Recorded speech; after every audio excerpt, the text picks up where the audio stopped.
So, I was watching this video on Sussex Squad Family TV last night, I believe, before I went to sleep, or very early in the wee hours of the morning before I went to sleep, whatever it was. I don't even remember at this point.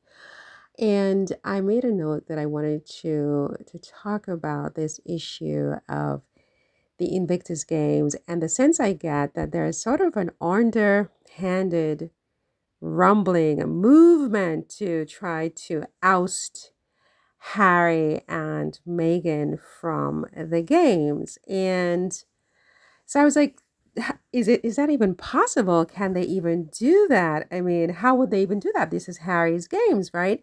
But I don't think it's as simple as that. Let's listen to Brian, the guy here, and hear what he says. Bad news. And the bad news is that the UK in Birmingham, UK, has been shortlisted to host the Invictus Games in 2027.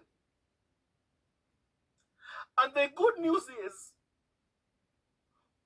Washington, D.C. in the US has also been shortlisted to host the Invictus Games in 2027. Well, let's stop him there for a second. So already,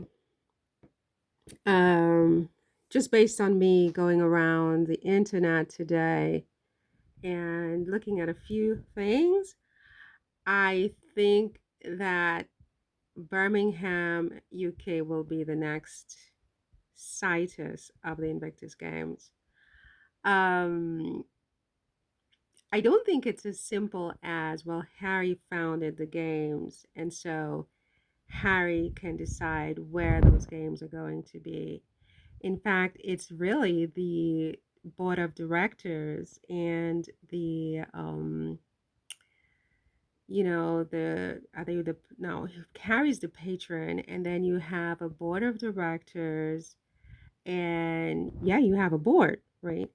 And they have final say about where those games will be, right? So they have veto power ultimately. And my sense is that there is a sort of, if not organized as yet, but there is a tacit wink wink movement going on behind the scenes to do a hostile takeover of the Invictus Games and oust Harry and Meghan from the games. So the idea that it's going to be in Washington, D.C., and everybody's like, oh, 97% of people want it to be in Washington, D.C., I don't think that they care about where 99% of the people want it. I think it's a very political thing, political in quotes. It's not like Rishi Sunak type of political, but it is, it's a very involved situation when you have a charitable foundation registered under UK law, right? There are rules, and ultimately, it is not Harry who makes the decisions, right? It's the board, and they are all British, right? So, I believe it's going to be Birmingham. I would be shocked if it turns out to be Washington, D.C. I could be wrong. I hope I'm wrong. I hope I'm wrong.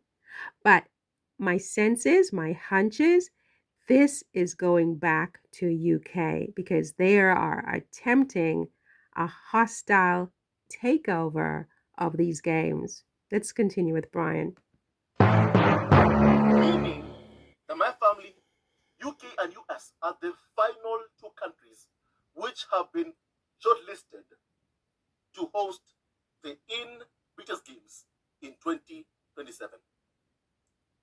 My family, I am pissed off that Birmingham, UK was even shortlisted to host the Invictus Games in 2027. I am pissed off at just hearing that. I'm pissed off. So yeah, with all due respect to Brian's feelings, I mean, we all feel the same way. But I do think that, like I suspected, the Invictus Games and the Invictus Games Foundation are a lot more complicated and complex than it appears on the surface, right? So if you look at its Wikipedia profile, you see that, okay, we had the first event in 2014. It's headquartered in London. It has a governance body, which the founding patron is Prince Harry, Duke of Sussex. The chairman is Lord Allen of Kensington, who apparently is the creator of ITV. Again, Lord Allen, correct me if I'm wrong, is the creator of ITV. Isn't that a place that's not so friendly to Harry and Meghan? Correct me if I'm wrong, because I get all these things. I'm old, but I think I heard that ITV was hostile to Harry and Meghan. And this guy, who's the chairman of the Invictus Games, Lord Allen of Kensington, is the creator of ITV, according to his profile. Think about that.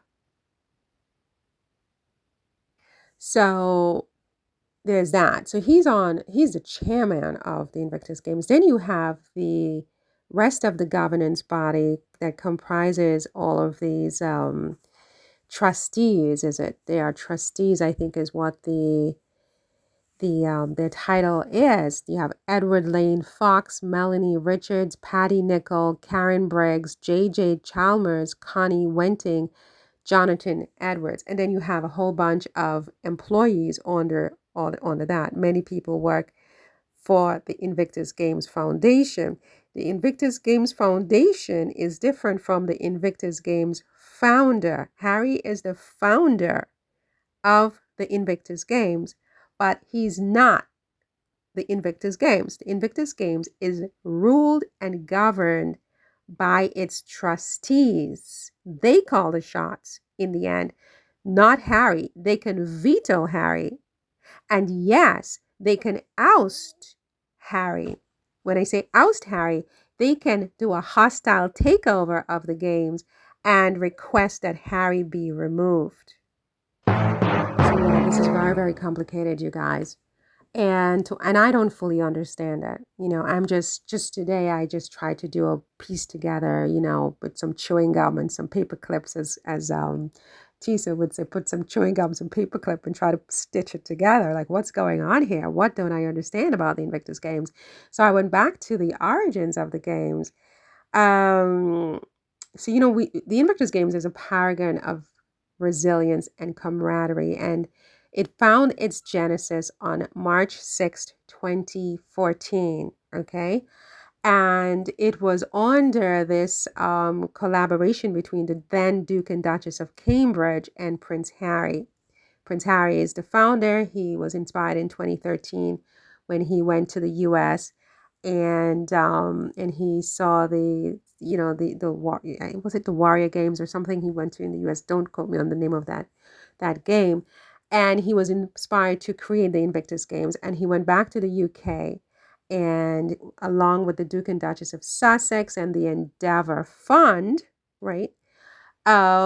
He was able to. I think Harry was the patron of the Endeavour Fund. He stitched together this idea for the game, and the first games launched in 2014, March 6, 2014. So the Invictus Games since then emerged as a testament to the human spirit, and it aimed to empower wounded, injured, and sick servicemen and women through the power of sports. This was Harry's goal, right? Central to the success of the Invictus Games, however, are its partners, and which include Fisher House Foundation, British, Boeing, Batter Up, Clifford Chance, and numerous others who help to finance these games, right? And these partners not only provide crucial financial backing, but they also lend their expertise and their resources to ensure that the Invictus Games continues and that it grows, right? And their commitment underscores a collective dedication to the well-being and the rehabilitation of veterans and active duty service members. Sorry about that, and active service members, right? So they are basically the pivotal figures of the Invictus Games. I mean, they are entrusted with upholding the integrity of the games, the ethos of the games, the aim of the games, the purpose of the games, right? And so in the realm of UK charities, because the Invictus Games is a UK charity, the UK Invictus Games Foundation is a UK charity, trustees in UK charities, and I guess charities worldwide, right? They play a paramount and important role in ensuring adherence to legal obligations, accountability, and the pursuit of the public benefit for which the games or which the charity was initially founded, so that it is their job to decide whether the games are you're still fulfilling the purpose they envisioned at the start, right? And so this brings me to these rumors, these recent rumors surrounding the involvement of Harry and Meghan, Duchess of Sussex, in the games. There's like an undercurrent that some kind of controversy is being stirred up from the underneath and has begun to concern some of us. Like, where is this going? Why does it feel like they're trying to hijack the games and do a hostile takeover of the games and oust Harry and most definitely Meghan from the games? That's because if they want to, they can under UK law, right? And Lord Charles Allen, who is a prominent figure and creator of ITV, as I said, potentially could be one of those people who has suddenly developed concerns regarding Harry and Meghan's alignment with the game's mission. Let's go back to Brian. Let's hear what he has to say on some of this. Is that even if the UK is picked, and my family, I'm hoping that they are not picked, we'll have roughly 2 to 3 years to process what just happened. That's the good news. That's the good news.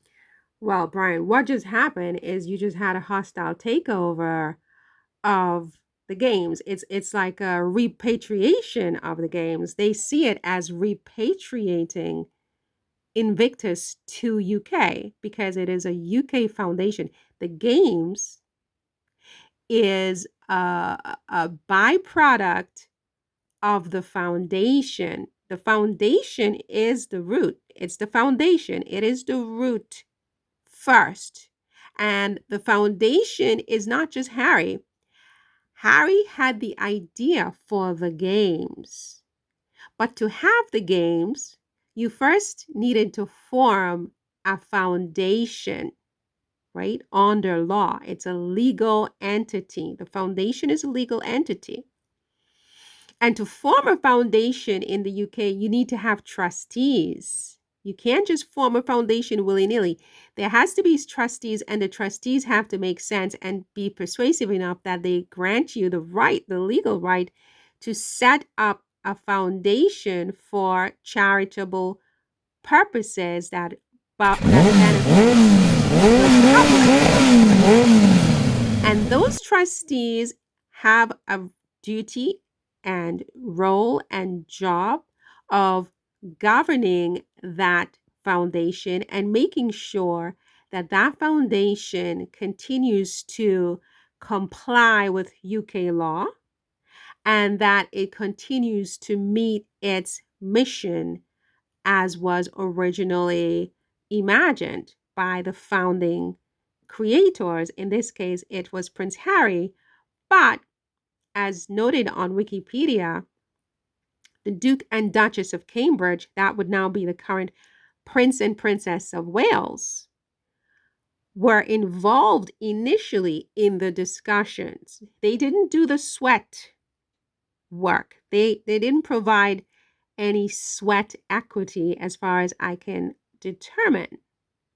That was Harry's idea, but in order to get it off the ground, he had to, I guess, align with the Duke and Duchess of Cambridge, right? At that time, they were still all friends. And then they went and they got all these trustees. The trustees then agreed to uphold the ethos of this foundation. They formed the foundation, and through the foundation, then you have the games. The games are second to the foundation, right? And so that's what you have going on here. That's why this is going to Birmingham. It's not going to go to Washington, D.C. They have no allegiance to Washington, D.C. It is true that the games have been in other countries, right? It has been in Miami, okay, Vancouver, and now it's up in Whistler for next winter. Um, the Dutch king was one of the holders of the games. Um, Many different countries. So it's not that it couldn't possibly be held in Washington, D.C. It's just that because there are now these rumblings about Harry and Meghan's involvement, in particular Meghan, something about that really seems to irk a lot of people. Now they're talking about getting rid of Harry, because to get rid of Meghan, you're going to have to get rid of Harry. And they want Meghan out because they feel like Meghan has nothing to do with these games. Like, who is she? She's not even British. She's not a service person. She didn't serve like Catherine did in war, right? I'm not being sarcastic. I mean, Catherine must have served somewhere. I mean, they don't just dress you up like that if you didn't do anything at all. And they want her out. And to get her out, they have to get Harry out, because Harry's not going to kick out Meghan. So to get rid of Meghan, they need to kick out Harry. And I think that's what they're doing. There is a hostile takeover on the way. Let's continue with Brian. My family. My family, I understand that on May 8th, Prince Harry will be in the UK to mark the 10th anniversary of the Invictus Games, with a service being held at St. Paul's Cathedral. The commercial is playing. Let's just move over to this livemint.com. I'm not sure how credible this website is, but it says here yesterday that the Invictus Games has now become too royal. Issues with Meghan Markle. Why 2,000 veterans left Harry's Invictus Games. That's a lot of veterans, right? It says here around 2,000 military veterans have left the Invictus Games, criticizing its shift away from supporting wounded personnel. Some find the event too focused on royalty and Meghan Markle's involvement, right? They want her out. They want Meghan out. So yeah, they want Meghan out, and it's serious. They're not kidding. They are very threatened by the Duchess of Sussex and her influence, her power, her star quality, her star power, the way she lifts Harry higher than William. With Meghan, Harry outshines William by a lot. I mean, it's no comparison. And I think that this is a very big problem for the monarchy, because then it means that what do you need a monarchy for if you can have like a king, like living in another country who is, associated with the monarchy in some way, but who doesn't really need the monarchy to be, a superstar, with his superstar American wife. And then you have William and Kate, who just cannot compete. They cannot compete. So the way you deal with them is you just take them down. You just absolutely dismantle the platform upon which they are being hoisted in the global community above the heir apparent and the heir himself, because King Charles also can't compete with Harry and Meghan. King Charles and Camilla, I mean, who really cares? Nobody, right?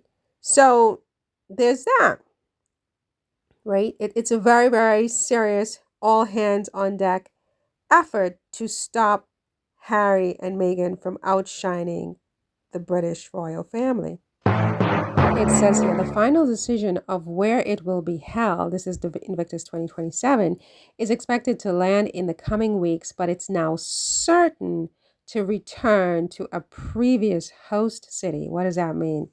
Washington, D.C. never hosted the games, right? To my understanding, but correct me if I'm wrong.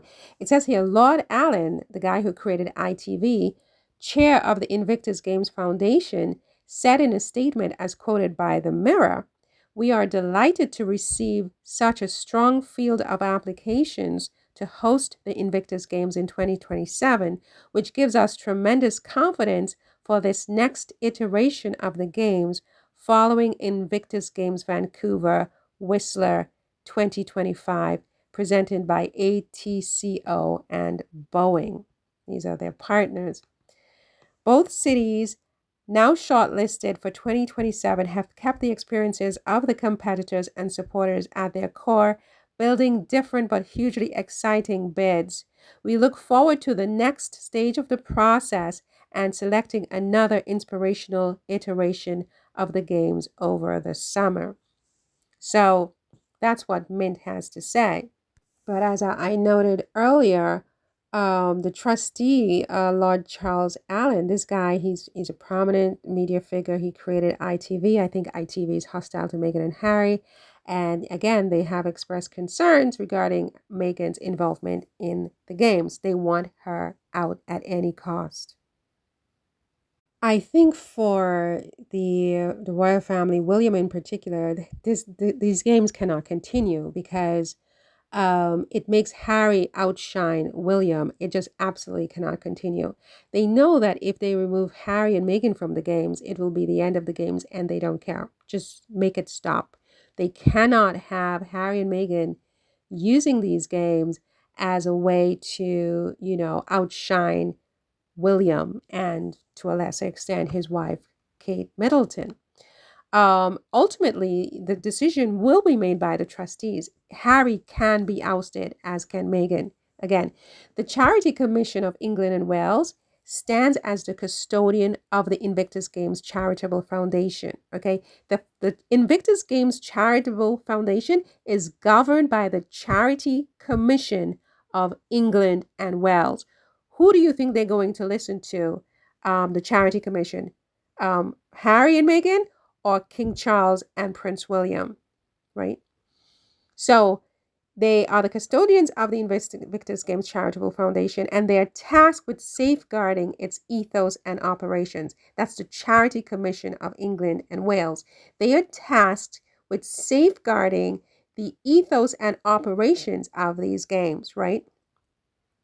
So the specter of a hostile takeover looms ominously and it's fueled by conjecture surrounding the roles of Harry and Meghan. You guys need to pay attention. Wake up and smell the coffee. This is some serious stuff going on right now. Such an upheaval would not only jeopardize the game's stability, but also undermine its essence and impact, right? The Duke and Duchess of Sussex's unwavering commitment not only showcases the resilience of the Invictus community, but also amplifies its reach and influence. But they don't care about that. In fact, that's the problem, that the Duke and Duchess of Sussex's unwavering commitment not only showcases the resilience of the Invictus community, but also amplifies its reach and influence, and they can't have that. That is why there's going to be a hostile takeover of these games. In conclusion, you guys, it is my view that a hostile takeover of the Invictus Games by the UK government, press, or monarchy would be antithetical to its core principles. That's my view, right? It's my 2 cents, for what it's worth. It's my 2 cents, right? It's that it goes against everything that the Invictus Games stands for, but they don't care. They're going to take over the games anyway. The presence of the Duke and Duchess of Sussex not only amplifies the message of the Invictus Games, but in my view, it underscores their vested interest and dedication in the games, and that is what is the problem. This is a problem for certain members of the British royal family the press, and even the government, right? And they're going to use those trustees, even if it's just one of those trustees, to put a monkey wrench into the whole thing and oust Harry and therefore Meghan from the games because they feel that they are outshining the royal family. Now they're setting up an alternative royal court where they're being invited by heads of states such as in Nigeria because of these games. They have to put a stop to it. They can't have this happen and have their monarchy diminished in this way by Harry and Meghan. That's why there's going to be a hostile takeover, right? But I feel like any attempt to oust Harry and Meghan would not only destabilize the games, but also alienate sponsors, partners, and the public at large. That's my view, right? The public, the partners, and the sponsors are going to go. But I don't think they care. I think that's what they want, right? The equity, the sweat equity that Harry has invested and Meghan too, both figuratively and literally, renders them indispensable stewards of this monumental endeavor. But that again is the problem. It's the problem. Nobody wants to see them continue to succeed on this level. They know that it is Harry and Meghan's sweat equity that is keeping these games so popular, so prominent, and they can't have it because the light is shining too brightly on them and they look like mega stars compared to the rest of the royal family that looks like a bunch of duds right now. I mean, with all due respect, all the due respect that is due, earned, deserved, right? Because you don't get respect just because you say you have a title. You get it because you earn it, right? And in this situation, Harry and Meghan have earned the respect that they have with the Invictus Games, and they don't want it. They want to kill and destroy and hostilely take over the games.